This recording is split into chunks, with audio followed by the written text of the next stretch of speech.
Hello everyone, welcome to learn with Priya. आज हम लोग बीपीएससी के लिए बिहार का जो बुक है बिहार एक परिचय, इससे ऑब्जेक्टिव देखने जा रहे हैं। आइए हम लोग स्टार्ट करते हैं और मैं उम्मीद करती हूँ कि आपको इससे ज़रूर हेल्प होगी और आप इस वीडियो को एग्ज़ाम तक 2-3 बार रिवाइज ज़रूर करिएगा। चलिए स्टार्ट करते हैं। बिहार का इतिहास के स्रोत कहाँ कहाँ से मिले हैं। पहला प्रश्न है, राजनीति रत्नाकर पुस्तक के लेखक कौन है। इसके लेखक है चंदेश्वर। इसका आप लोग एक्सप्लेनेशन देख सकते हैं कि मिथिला के राजा के मंत्री चंदेश्वर ने अपनी रचना राजनीति रत्नाकर में राज के ब्रह्म नीति का आधार मंडल सिद्धांत बताया है। यह भी 7 गुण्य सिद्धांत और साम दाम दंड भेद और दंड के उपायों के प्रयोग का परामर्श देता है। चलिए अब मैं एक्सप्लेनेशन नहीं पढ़ूंगी। अगला क्वेश्चन है, कौटिल्य की पुस्तक अर्थशास्त्र किस विषय पर आधारित है। ये शासन कला के सिद्धांत और अभ्यास पर आधारित है। तीसरा है, उद्बंध प्रकाश के लेखक मौलिक कवि हैं। मौर्यकालीन स्थापत्य कला के साक्ष्य प्राप्त हुए हैं पाटलिपुत्र से, राजगृह से और बराबर से, उपयुक्त सभी से। बिहार पर गढ़वालों के आधिपत्य का प्रमाण मिलता है मनेर ताम्रपत्र। अगला है, बिहार के किस तुर्क राजवंश के अभिलेख प्राप्त हुए हैं। तुगलक वंश के। बिहार के किस क्षेत्र के संबंध में बसाती नुल उन्स एक मूल्यवान स्रोत है। तिरहुत। बिहार आने वाले महत्वपूर्ण चीनी यात्री का नाम फाहियान इत्सिंग और उआन च्वांग, ये सभी बिहार आए थे और सब चीन के थे। मुगल काल में बिहार आने वाला प्रथम विदेशी यात्री था मुल्ला ताकिया। निम्नलिखित यूरोपीय यात्रियों में कौन बिहार नहीं आया था। तो इनमें से मैंड्रिक, जॉन मार्शल और पीटर मुंदी, ये सब बिहार आए थे, लेकिन फ्रांसवाय बर्निए ये बिहार नहीं आए थे। अगला प्रश्न है, बहारिस्तानी गैबी किसकी रचना है। मिर्जा नाथन की। अगला, प्राचीन बिहार के इतिहास की जानकारी में मुख्य स्रोत हैं, ये सभी मुख्य स्रोत हैं भग्नावशेष, यात्रा वृत्तांत, अभिलेख, सिक्के और धार्मिक ग्रंथ। प्राचीन पाटलिपुत्र के संबंध में जानकारी के स्रोत हैं ये सभी भग्नावशेष, धार्मिक ग्रंथ, यात्रा वृत्तांत। सेम प्रश्न है दोनों। आगे है, बिहार में मौर्यकालीन अभिलेख प्राप्त हुए हैं। इसका उत्तर है 2, 3, 4, 5। मतलब लौरिया अरेराज से, लौरिया नंदनगढ़ से, सहसाराम से और रामपुरवा से। अशोक का लघु शिलालेख प्रथम प्राप्त हुआ है सासाराम से। अगला है, बिहार से प्राप्त मौर्यकालीन अभिलेखों की भाषा है प्राकृत। अगला है, बिहार से प्राप्त मौर्यकालीन अभिलेखों की लिपि है ब्राह्मी। अगला, मिरतुल अखबार किसकी रचना है। ये मुल्ला बहबहानी की रचना है। अगला है, मध्यकालीन मिथिला के इतिहास के स्रोत में महत्वपूर्ण कौन है इनमें से। तो ये तीनों महत्वपूर्ण है, कीर्ति पताका और वर्ण रत्नाकर, तीनों। अगला है, बिहार में धातु प्रस्तर युगीन अवशेष मिले हैं। तो ये तीनों जगह से मिले हैं, चिरान छपरा से, मनेर से और चेचर वैशाली एवं सोनपुर से। अगला सवाल है, बिहार के गया जिले के अफसर से प्राप्त अभिलेख में किस राजवंश के बारे में जानकारी मिलती है। तो इससे परवर्ती गुप्त जानकारी मिलती है। अगला है, बिहार प्रांत के आरा से प्राप्त देवबर्मक का लेख तथा शाहपुर, पटना एवं मंदार, बांका से प्राप्त लेखों में जानकारी मिलती है परवर्ती गुप्त वंश के बारे में। अगला है, पाल शासकों के बारे में जानकारी मिलती है ये सभी से, देवपाल के मुंगेर अभिलेख से भी, नारायण पाल का भागलपुर ताम्रपत्र अभिलेख से भी और महिपाल प्रथम के नालंदा और मुजफ्फरपुर अभिलेख से भी। अगला है, बिहार के लिए सर्वाधिक प्राचीन साहित्यिक स्रोत हैं अथर्ववेद में। बिहार में मतलब बिहार का सबसे पहले वर्णन हम लोग को अथर्ववेद में मिला था। अगला है, बिहार में स्थित महाजनपदों के बारे में जानकारी मिलती है अगुंतर निकाय से। नालंदा के सराय टीला में उत्खनन से प्राप्त हुआ है पाल काल का बौद्ध विहार। अगला, बौद्ध साहित्य विनय पिटक एवं दीर्घ निकाय से जानकारी मिलती है, ये ए और बी दोनों, मगध के राजतंत्र एवं वैशाली के गणतंत्र के बारे में, मौर्योत्तर बिहार के बारे में, दोनों। अगला है, बिहार में बड़े पैमाने पर उत्खनन कार्य करवाने वाला तथा कई प्राचीन स्थलों की खोज करने वाला पुरातत्ववेत्ता कौन था। तो वो था कनिंघम। आगे, नालंदा में स्थित बड़ा गांव नालंदा महाविहार का पता किसने लगाया था। कनिंघम ने लगाया था। अगला है, पुरातत्ववेत्ता कनिंघम ने बिहार में खोज की इन सभी की। केसरिया स्तूप चंपारण, लौरिया अरेराज का अशोक स्तंभ, बसाड़ के अवशेषों के आधार पर वैशाली के प्राचीन स्थल। अगला है, विदेह के राजा जनक ने निष्क या सुवर्ण का सतनाम उपहार में दिए, यह कहाँ वर्णित है? तो यह बृहदारण्यक उपनिषद में वर्णित है। अगला है, बिहार से प्राप्त मौर्य अभिलेखों की लिपि है खरोष्ठी, अरमाइक, ग्रीक और ब्राह्मी, ये सभी, इनमें से सभी। अगला है, बिहार से प्राप्त पहला द्विभाषी अभिलेख किस मध्यकालीन शासक से संबंधित है? तो यह शेरशाह से संबंधित है। वह पहला मुगल शासक कौन था जिसके अभिलेख बिहार में मिले हैं? तो वह अकबर है, जिसका अभिलेख सबसे पहले बिहार से मिला है मुगल शासक में। बौद्ध धार्मिक साहित्य में कौन ग्रंथ प्राचीन बिहार के इतिहास के संबंध में जानकारी का स्रोत है? तो दीर्घ निकाय। अगला है, सियर उल मुताखरीन की रचना किसने की है? तो गुलाम हुसैन तबतबाई ने इसकी रचना की है। अगला सवाल है, मध्यकालीन बिहार से संबंधित इन स्रोतों को सही सुमेलित करें। तो ये यहाँ रियाज उसलातीन, ये गुलाम हुसैन सलीम की रचना है। फिर तारीख़े शेरशाही, ये अब्बास सरवानी की रचना है। बाक़ियाते मुस्तक़ा की, यह रिजकुल्लाह की रचना है।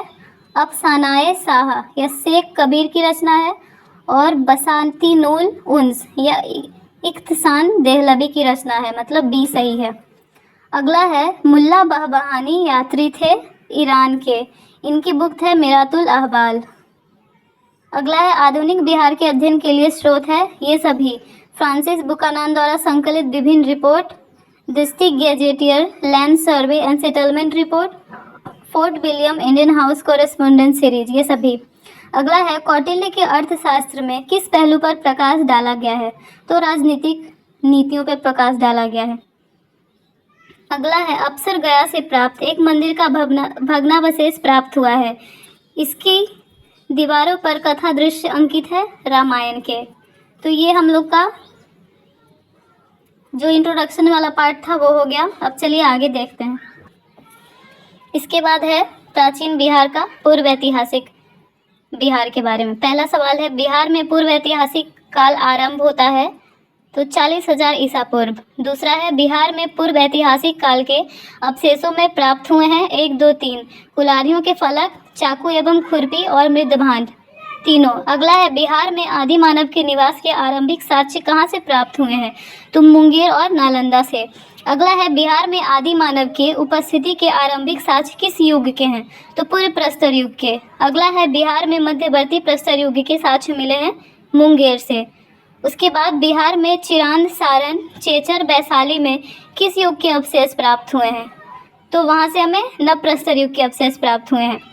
अगला है, बिहार में ताम्र प्रस्तर युग के परवर्ती चरण के अवशेष कहाँ से प्राप्त हुए हैं? तो ये तीनों जगह से, चिरांद, सारण, सोनपुर और मनेर, चेचर, वैशाली। इसके बाद है ऐतिहासिक काल का आरंभ। पहला है, बिहार सहित पूर्वी भारत में आर्यों का आगमन हुआ था उत्तर वैदिक काल में, लगभग 800 ईसा पूर्व। अगला है, बिहार सहित पूर्वी भारत में आर्यों के विस्तार में सहायक था लोहे का उपयोग। उसके बाद है, श्रुति तथा किंवदंती के अनुसार महाभारत युद्ध के समय बिहार में मुख्य राज कौन कौन से थे? तो मगध और विदेह, अंग और लिच्छवी, ये दोनों ऑप्शन सही है। अगला है, वेद के किस ग्रंथ में बिहार के विदेह राज्य में आर्यों के आगमन तथा निवास का साक्ष्य विवरण मिलता है? तो शतपथ ब्राह्मण में। विदेह की प्रथम चर्चा शतपथ ब्राह्मण में मिलती है।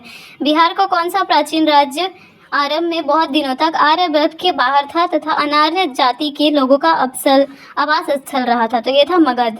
उसके बाद है, बिहार में उपनिषद काल में ब्राह्मण धर्म तथा ज्ञान का महान केंद्र कौन था? तो विदेह था।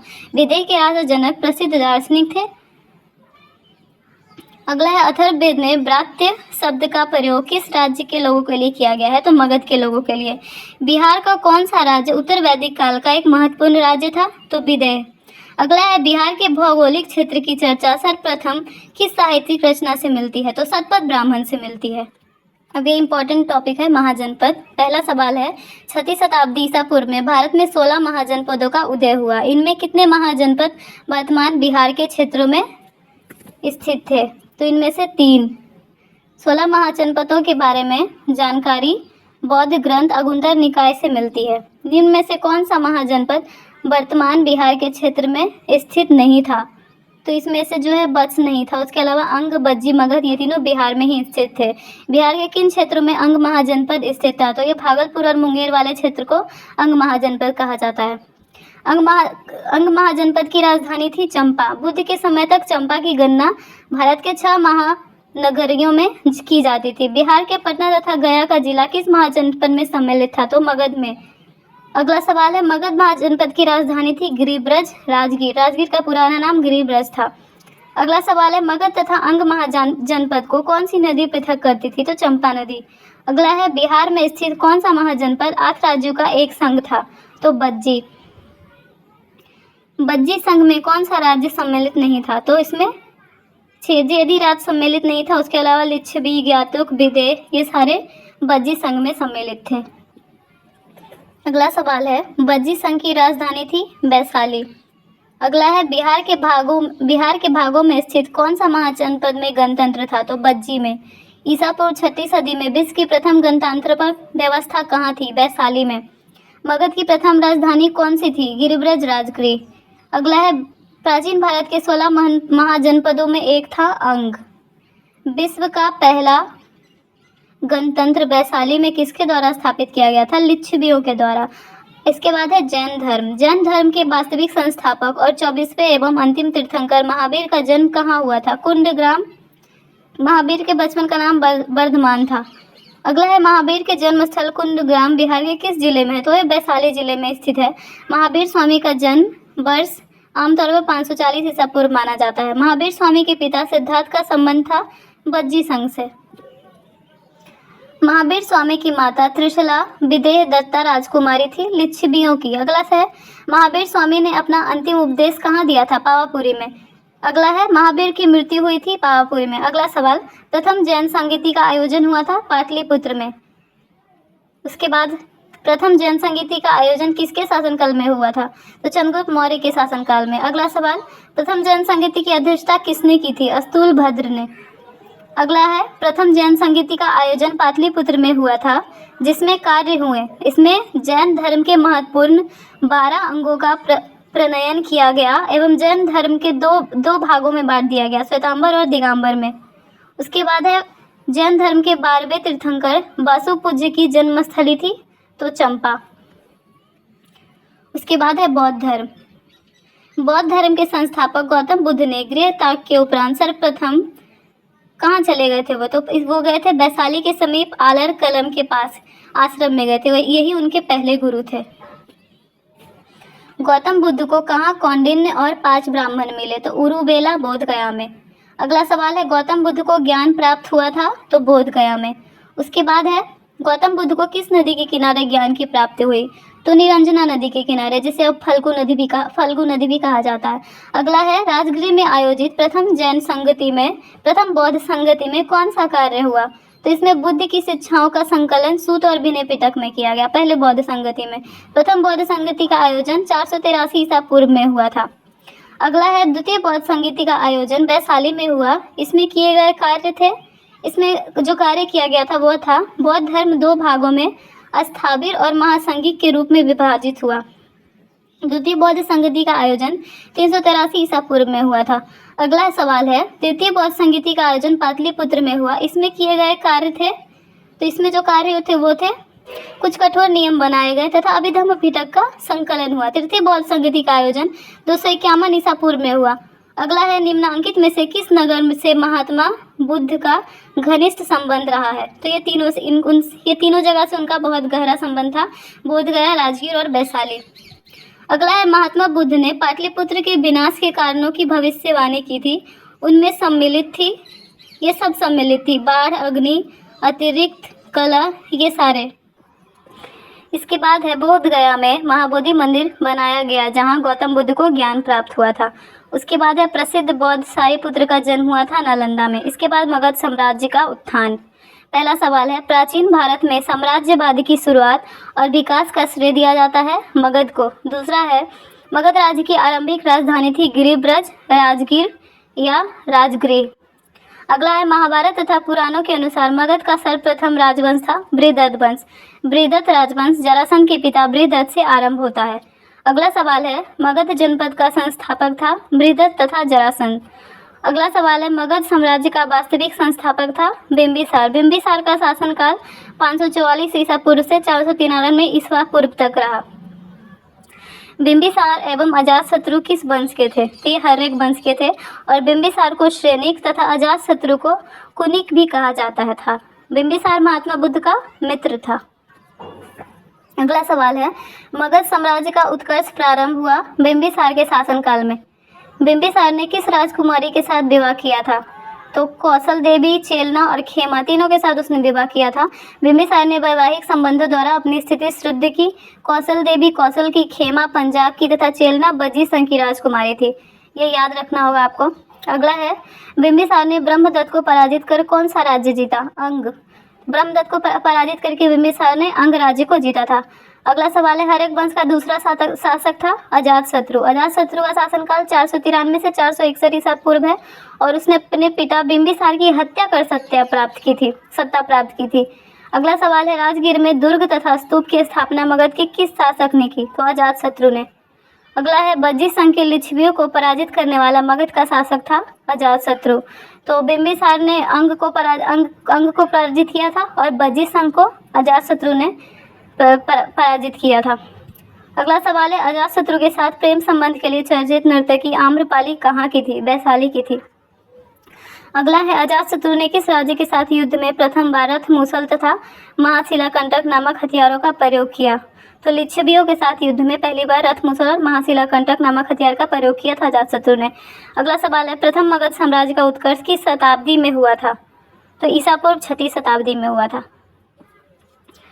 अगला है पाटलिपुत्र नगर की स्थापना किस शासक ने की थी? तो उदयीन ने। अजातशत्रु के बाद उदयीन मगध की गद्दी पर बैठा, उसे उदयभद्र भी कहा गया है।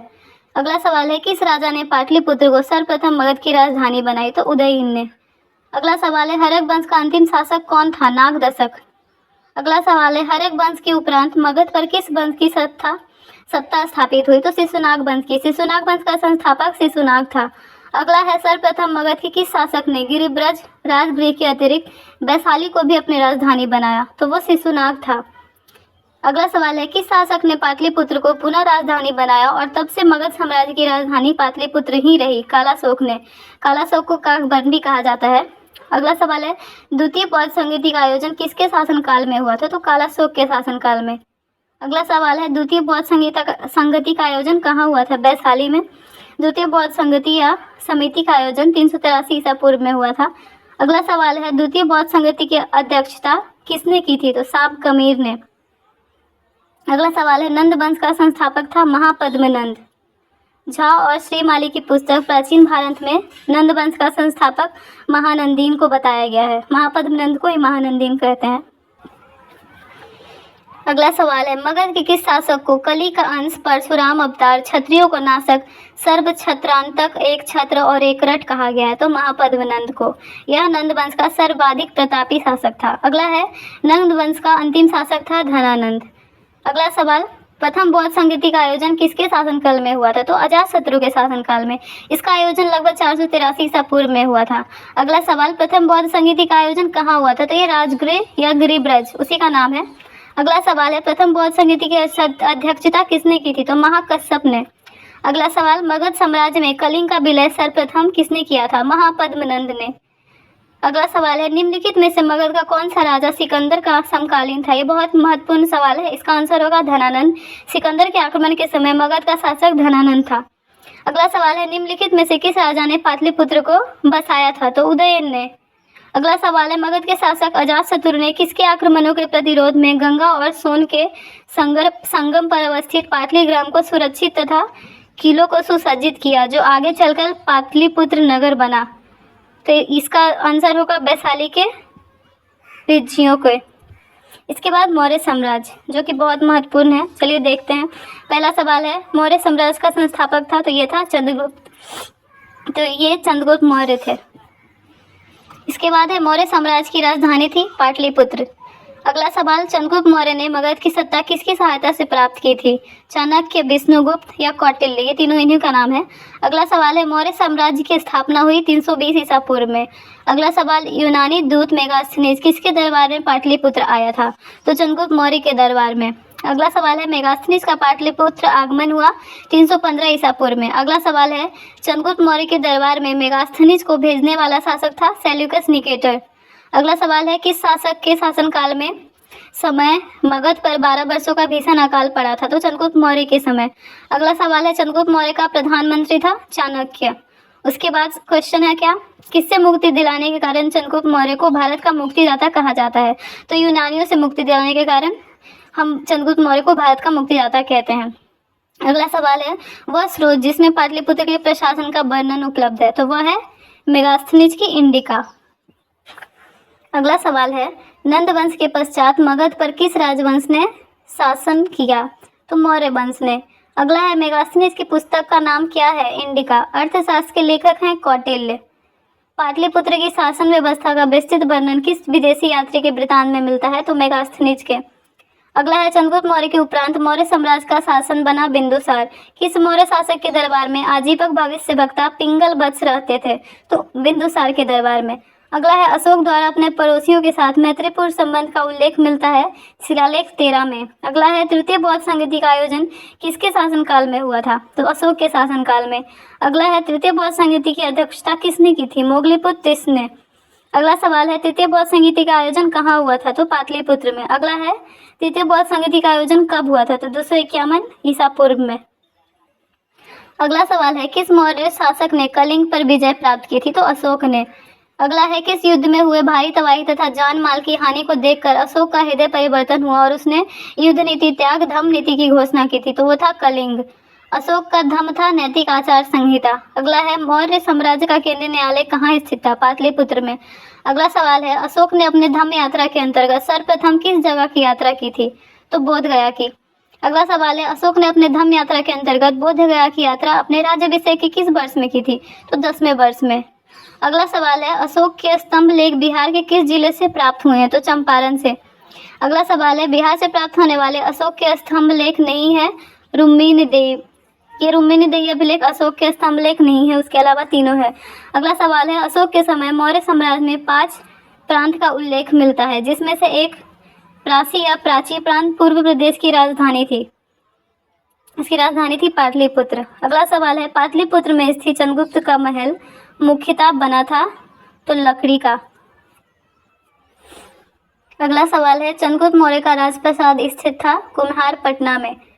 अगला सवाल है, किस विद्वान ने चंद्रगुप्त मौर्य के राजप्रासाद के बारे में कहा है कि इसकी शान शौकत का मुकाबला ना तो सूसा और ना एक बेतना कर सकते हैं? तो ये एरियन ने कहा है।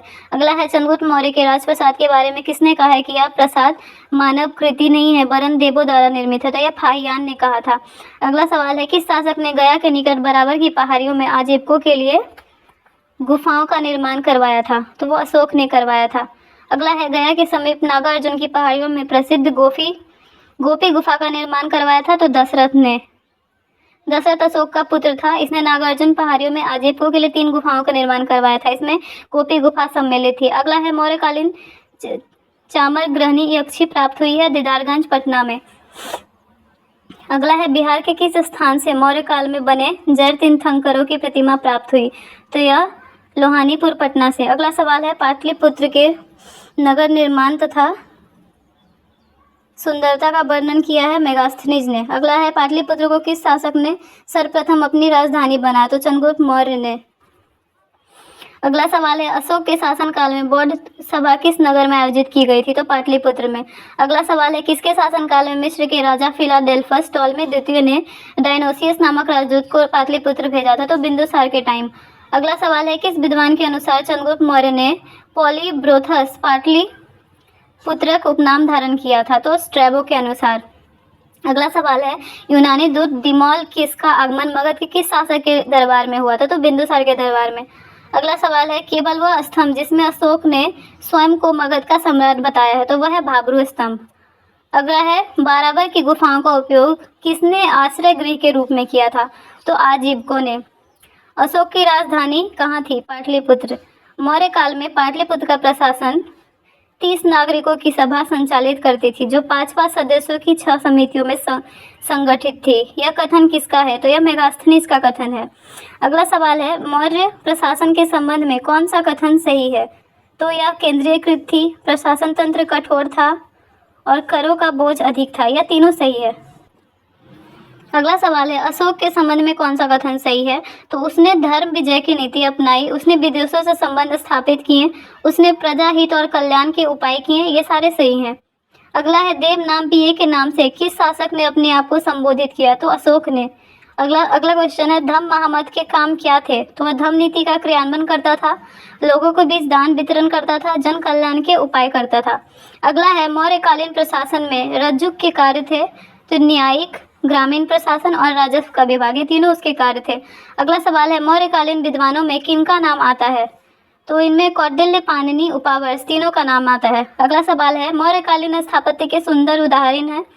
तो ये पाटलिपुत्र स्थित राजप्रसाद के अवशेष, दीदारगंज की अक्षी और बराबर की गुफाएं, ये तीनों हैं। अशोक की धम्म नीति की जानकारी मिलती है, तो ये तीनों से मिलते हैं, द्वितीय स्तंभ लेख से, 7वें शिलालेख से और द्वादश शिलालेख, तीनों से। अगला सवाल है, अशोक के किस अभिलेख में दान और धम्म दान के अंतर को स्पष्ट किया गया? तो 9वें शिलालेख में। अगला सवाल है, मौर्य साम्राज्य के पतन में कौन सा कारण शामिल नहीं है? तो वो आर्थिक संकट। इसके आगे का वीडियो हम बाद में देखेंगे। अगर आपको वीडियो अभी तक अच्छा लगा हो तो आप इसको 2-3 बार देखिए, और ताकि आपको अच्छे से याद हो जाए एग्जाम तक। और अगर आपको अच्छा लगता है तो आप लाइक करें, शेयर करें, कमेंट करें और सब्सक्राइब करें, और please support the channel. Thank you for watching the video.